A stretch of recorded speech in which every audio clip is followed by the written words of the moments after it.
আজ রাত্রে আমার বর কি নিয়ে এলো দেখাও। আমাকে বলছে কী নিয়ে এসেছি দেখো। আমি দেখি কী নিয়ে এসেছো।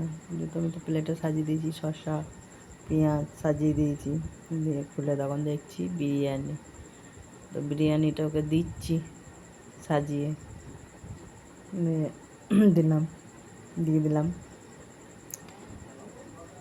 নিচেরগুলো পরিষ্কার করে দিলাম। দিয়েছে 2 পিস মাংস, 1 পিস আলু। এটা তো দেখতে ভালোই লাগছে, এখন কেমন হয়েছে দেখা যাবে খেয়ে।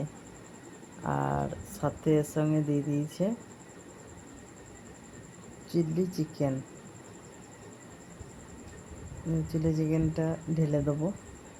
এই যে ঢেলে দিচ্ছি চিলি চিকেনটা বাটিতে, ঢেলে দিলাম চিলি চিকেনটা। তো আমার খেতে সেরকম ভালো লাগে না, তো নিয়ে এসে যেহেতু একটু খেতে হবে, ওই জন্য দেখি ওকে একটু দিই। এই যে দিয়ে দিয়েছি খেতে, একটু খাচ্ছে, কিন্তু ও তো খাওয়ার আগে আগে শ্যাডোকে দেবে। আমি বারণ করছি ওকে দিও না, ওর খাবার আলাদা আছে। তো বলছে না, আমি ওকে না দিয়ে খাবো না, তো ওকে আগে দেবে তারপর ও খাবে। এই যে ওকে আগে দিচ্ছে, আমি ওকে দিই না সব খেতে।